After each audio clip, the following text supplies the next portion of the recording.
I'm gonna get violent. I'm gonna get violent with myself. That's how it's gonna be. I swear, every time I'm like, okay, boom, intro. Hey, what's going on, guys? Welcome back to another video. After I finished editing yesterday's video, I went to my watch list to try to figure out something to watch in the meantime, and nothing piqued my interest, so I decided to watch Cyberpunk Edgerunners. Best decision of my life, by the way. It was miraculous. I'm not gonna lie. I've been hearing about it for a while now, and I just haven't gotten around to it. And so I finally am like, you know what? Let's watch it. Let's watch it. It was not overhyped, I'll say that. It was very, very good. In this video, I'm gonna give my opinion on it. Probably, I'll try to keep the spoilers to a minimum until the very end, which I will talk about the ending. But I'll make sure to notify you guys when I get to that point. But until then, I'm just gonna give my opinion on it. Different characters, setting, all that stuff. So right off the bat, let's talk setting. Well, we'll get to characters in a second because I want to talk about the setting first. I love the setting. I really do. I was a big fan of it when it was just the game. Not that I ever played Cyberpunk, but that doesn't take away from the fact that that's still like my favorite kind of genre. Cyberpunk is so cool. It's like Cyberpunk and fantasy, which are two like polar opposite settings. So I love the setting. I love the beautiful colors. It was immaculate. But I also, of course, have pretty color syndrome. I can't live without pretty colors, so it just fulfilled that for me. It did a very good job of splitting the two societies. It definitely wanted to tell you how different the two worlds were between the rich and the poor, and I think it did an amazing job just by the setting. Did I miss something? Why is this chest not unlocked? I guess I probably should have started with context. Cyberpunk Edgerunners, anime based off of Cyberpunk 2077. I think that game came out last year, year before that. Total flop, but then the show came out and everyone loved it. And I ignored it for like the whole time until I finally just gave up and watched it. Let's start with David, our main protagonist of this show. His model is top tier. I'm gonna say that right now. You could disagree with me, and you'd be wrong. But his model is fantastic. It's super cool, and definitely my favorite part about him is Trigger Animation Studio they did not hold back in terms of making him as flowy as possible. This brother flows, which I love. Probably my favorite thing about him. Probably my favorite thing about all of the characters is how well Trigger did on just making them just look beautiful. They're all amazingly done. Shout out to Trigger. What an amazing animation studio. Punk kid belongs to the slums. Mom works hard to pay his way into a prestigious school so he can succeed in life. It's kind of what he is. Ends up being a school dropout. Goes on adventures. It's kind of pretty much what Cyberpunk is. Main character goes on adventure. Main character drops out of high school, goes on adventure. Up next, we have, when I say our next main character, let's go Lucy. I love Lucy. Definitely a top tier, no questions asked. I'll die by that opinion, mainly because I don't think people will disagree with me.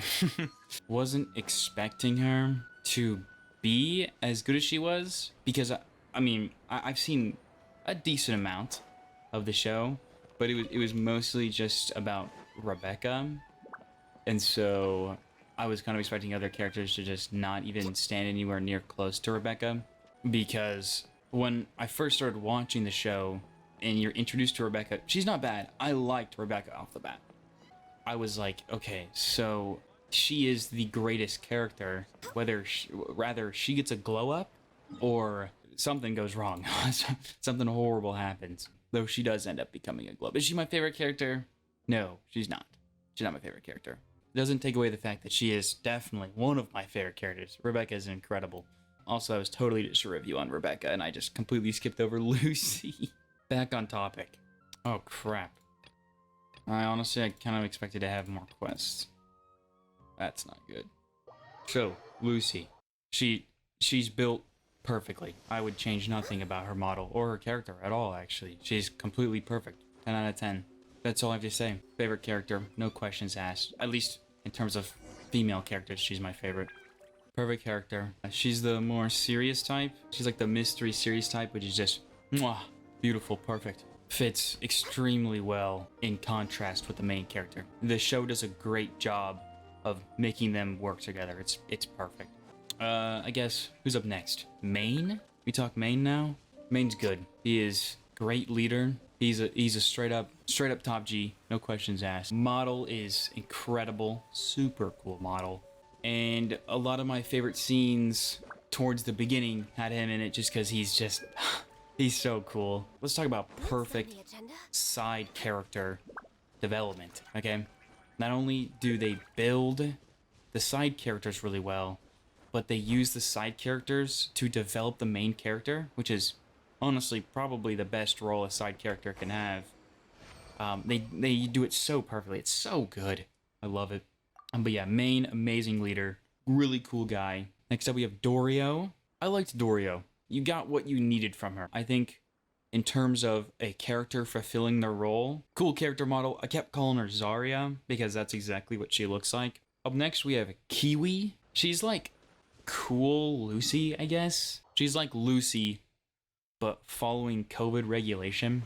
But she has a very similar model to Lucy, but that's also because they play their roles are very similar. So I like that their models are not the same. They're not the same. I'm gonna yell at if I call them the same model. But they have the same job in the show, and so I like that the show does a good job of allowing their job and their models to be the same, to signify that these two have the same job. I like that a lot. That's cool. I can fix this. Okay, that was rude. I've never actually fought this boss before, but I didn't entirely know what I'm doing. Jumpy dumpy go. I wanna go. Cool. Wait, whoa! She got one shot. So yeah, Kiwi, super cool, good model, COVID Lucy. Next up we have Pilar, comic relief character, and he does an amazing job at it. Pilar is hilarious. I love everything about Pilar. He is just a goofy goober. Definitely just a fun character. Everything about him is fun. All the way down to his super extendo arms. Everything about Pilar is awesome. Every scene he's in, I'm smiling or laughing in. Just because Pilar is he's a god. We have Rebecca up next, but I also just talked about Rebecca earlier, but I don't really care. I don't mind talking about Rebecca more. I like Rebecca a lot, but that's all I really have for her. She's an amazing character. Nothing, I'm not, in no way am I going to say that she's like, she's, a mid character. She's not a mid character. Amazing character. But she's just not Lucy. She just doesn't cut it. Up next is Falco. I don't particularly remember when you meet Falco in the story. Literally, I was just watching it and then he just shows up and I was like, oh, cowboy. Cyberpunk Cowboy is probably one of my favorite combinations of characters just because I like cowboys and I like cyberpunk. And so cyberpunk cowboys are always cool. We have Doc. Doc's awesome. His role as the doctor is pivotal to every character. And by every character, I mean the two main ones, because it's the only two that actually see Doc. But that doesn't change the fact that Doc is super important and super cool. His English voice actor did an amazing job of playing Doc. Really fit the crazy cyberpunk Doc kind of vibe. They did a great job of picking him as the voice actor. Bravo, great job. And lastly, for important characters, we have Faraday. He's spooky. He's a spooky MF, that's for sure. He definitely has the model to fit his vibe. Definitely the combination between his voice actor, who did an amazing job, his model, just the aura he gave off the entire time. Every time he was on screen, it was immaculate. He was bone chilling. How do I sell this show to you? Trigger, amazing animation studio, lots of pretty colors, lots of them. Only 10 episodes, which means it's shorter than your average anime, which is usually a 12. And so you're going to be shaving off about 40 minutes.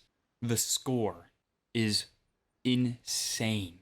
The music in this show is just amazing on its own.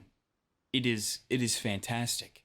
Every chance I got to just engulf myself in the soundtrack, I would. It was incredible. They did an amazing job on the soundtrack. I mean, animation is amazing. Soundtrack is legendary. Lots of violence. Everyone loves violence. This show definitely does not hold back on anything. It portrays Night City beautifully. It does an amazing job of it. Quick watch.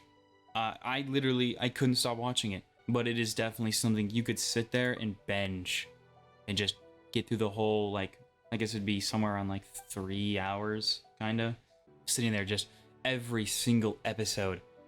It was action-packed to the brim, exploding with gore and colors, and I don't want to say action again. I guess I say fighting then. It's wild. It's a wild ride. But that being said, that's all I'm really gonna say without going to spoilers. So if you are worried about spoilers, stop here. So thank you all for watching to this point. If you don't want to watch spoilers, and I hope I catch you guys tomorrow. This isn't auto-playing, okay? This is cringe. Yeah, I want it to autoplay. I don't want to keep clicking, okay? This is dumb. So you're staying for the spoiler part, for I'm assuming because you've already watched the show, or because you don't care about spoilers, which is fine, but I would definitely recommend just enjoying the show. So let's talk everyone's deaths, okay? Up first, of course, we have Gloria, who I didn't mention my opinion of because she didn't make it past episode 1, I don't think. I don't remember. I think literally episode 1 ended up with, didn't it ended up with her, like with the car accident, ended up her dying? Let's say it did. She took the fattest L of all time. Car accident, probably internal wounds ended up killing her. L. Who dies next? I guess who dies next is gonna be, isn't that Pilar? Which, rip Pilar. That was really sad. Didn't deserve it. Pilar was a great character. I genuinely missed him. That being said, of course I couldn't say this earlier because it would, it's Pilar dying. The reason Rebecca didn't show up too much at the beginning was because Pilar was there. And I mean, we can't have 2 comic relief characters. You know, who's gonna take all the spotlight if we have 2 characters fighting over it? He had to go so that she could hog all of the spotlight. So that definitely allowed the chance for Rebecca to hog all of the screen time and become phenomenal. Super funny character, amazing. Every time he was on the screen, it was my favorite part. Until, of course, Rebecca got her chance to shine, and then, oh, those are my favorite parts. I believe it's Doria, right? Dorio? Just an L, honestly. I feel bad. Her and Maine both. Of course, they die at the same time, so... Well, technically, she died first. Definitely a very important scene. Just both Dorio and Maine. I mean, talk about turning points. That is definitely... probably the most important one. Well, it was that point right there. Allowing David to become the main leader. Super important, very emotionally charged scene. Had a lot going on. An insanely important moment in his development as a character. But yeah, so Dorio, Maine, great characters. Sad they died. So who dies next? I guess it's Kiwi, isn't it? It was sad. I'm not gonna lie. Kiwi. If we're talking fattest L's, it's gotta be Kiwis. So unlucky. Stop. Stop. Bruh. So, but yeah, Kiwis. So sad. Didn't deserve it. No. Didn't deserve it at all. Yeah. I guess that leaves Fairway? Yeah. Pretty sure Fairway dies next, right? Oh no, yeah, no, he got annihilated. That's right. Yeah. He got legitimately destroyed. But yeah. Which then goes straight into Rebecca's. Which, Rebecca's death scene, that was uncalled for. That was straight up uncalled for. You did not need to do that. Honestly. That was rude. That's what that was. That was, that was disrespectful. In loving memory. Rip Rebecca. Love you. Which goes down to our final main character death, which of course is the main character. David. Damn. That's all I really had to say about that. It was gut-wrenching, to say the least. Because the whole time it was it was all about this this dream that he was following that wasn't even his own. He lived his life The agenda? solely to complete what others could not. I'm just thinking about it now, and it's just awful. I don't want to remember it. It was it was an amazing death. It was a death fit for him. I would never say that death was bad. It was legendary. It definitely fit someone of his caliber. What an amazing protagonist, really. David was awesome. Even though I didn't want his death to happen, at least it was incredible when it did. The ending was rough. That's for sure. There we go. Why did I just hear an enemy? Oh, big men. But yeah, no, that was definitely one of those. Ending happened, and you just sit there, which is definitely some of my favorite shows have that kind of ending. Is just I just had to sit there and soak it in with you know, Lucy going to the moon and envisioning him. The show definitely does a great job portraying the importance of memory. I think one of the key elements to the show is the memory of the characters, or rather with each other, of their past. Memory was an insanely important aspect of the show, all the way to the very end of Lucy remembering David. Damn, what a good ending. Jesus. I mean, it's the puzzle from before, but I'm not intelligent, so... I loved the show.